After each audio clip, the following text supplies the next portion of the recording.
What's up, YouTube? This is 82 and 0. A forgotten player that a lot of people seem to forget is Raymond Felix, who went by Ray Felix. He was born December 10th, 1930, and I think there's a few reasons why he's not very remembered. So I just kind of want to cover his story. So he stood at 6 feet 11 inches, but he'd probably be closer to 7 or 7'1" in today's NBA because in those days they didn't measure players in their shoes.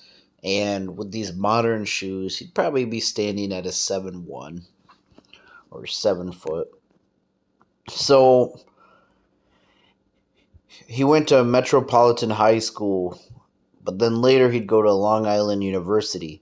Now, this is important because Felix was selected by the Baltimore Bullets in the first pick of the 1953 draft. It's the first time an African American was selected number one. So that's definitely groundbreaking. But also, this was during the time the NBA started shifting. The 1940s and early 50s was majority white, obviously, but the league started to shift. And that's something I don't think a lot of people realize is how fast the NBA changed. Because when you look at the demographics of the NBA, once they started getting black players, it changed really fast. So much so that the NBA in 1954 and 1964 would be unrecognizable. I mean, not only just being majority African American, but also the rule changes like the shot clock, etc. But what you got to understand is a lot of players, black players in the 40s and early 50s, they made more money by being in the Harlem Globetrotters. And it was really hard for them to get in the NBA. And once they made it in the NBA, they didn't get a lot of minutes. And that's what happened to Ray Felix is he came out strong out of the gate. He won Rookie of the Year in 1954 after averaging 17.6 points per game and 13.3 rebounds per game. And he became the second African American to make an All-Star appearance, the first being Don Barksdale. And his 13.3 rebounds per game is actually on the list of NBA rookie single rebounding leader. But anyways, after his rookie season, Felix was traded on September 17, 1954. The Baltimore Bullets would actually fold. And then he would go to the Knicks. In his 6 seasons with the Knicks, Felix averaged 12 points and 9 rebounds. But on January 24th, 1960, Felix was traded by the Knicks with a 1960 fourth-round draft pick, which would later become Ben Worley, was later selected to the Minneapolis Lakers for Dick Garmaker, and a 1960 second-round draft pick, which became Dave Budd. In his Lakers tenure, the team moved from Minneapolis to Los Angeles, and his role turned into a reserve one.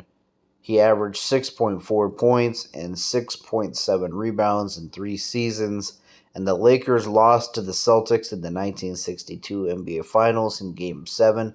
Felix averaged 4 points and 4 rebounds in the series, which marked the end of his career. Overall, Felix spent 9 seasons in the league and played for the Bullets, Knicks, Lakers. Felix averaged 10.9 points per game, 8.9 rebounds per game. And I covered this in one of my videos. He had a rivalry with Bill Russell. Because although there were black players in the NBA prior to Russell, Russell was the first superstar. Well, Elgin Baylor was the first black superstar in my eyes. You could make an argument for either one, but my definition of superstar is they do it on both ends. But I think at the same time, you could make an argument that Russell's the first black superstar because he was the one winning the championships. They're both great. It's however you look at it. But Ray Felix was around even before them. But he had this rivalry with him. And Bill Russell talked about it in his book, Go Up for Glory, that Ray Felix was somewhat kind of envious of him a little bit.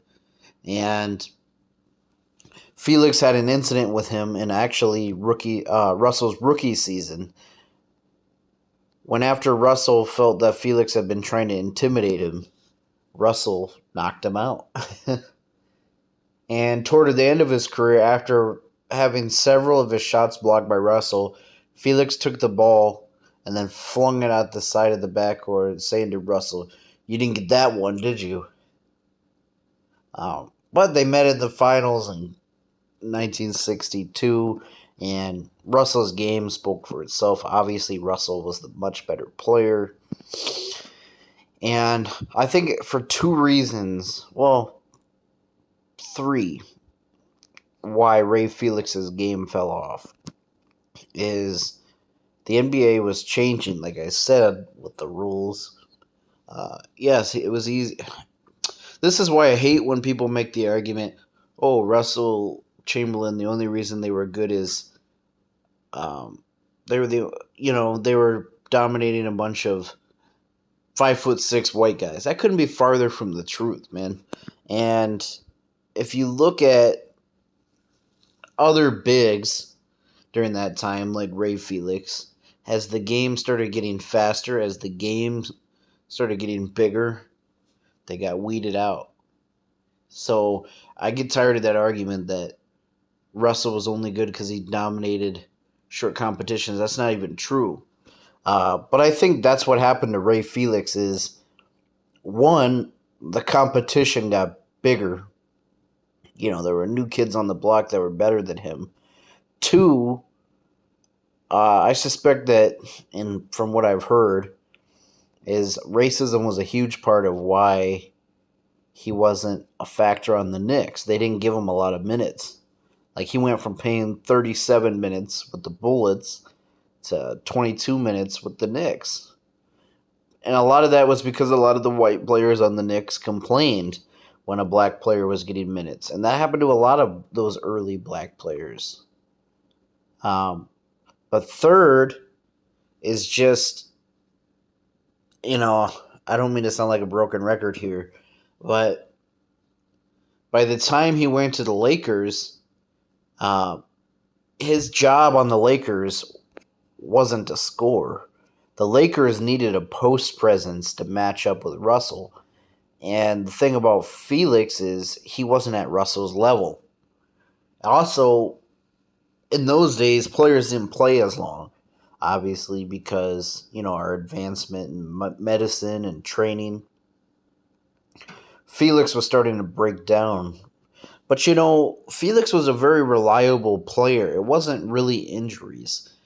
He didn't miss a lot of games. He played all 72 seasons because they had a 72-game season in the 50s. He played all of that all up until they changed it to an 82-game season, which he played all, or I said 82, I meant 80.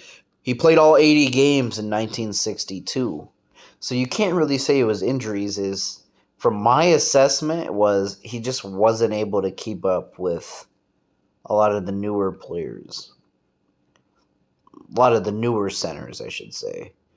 But anyways, like I said, 62 was his final season.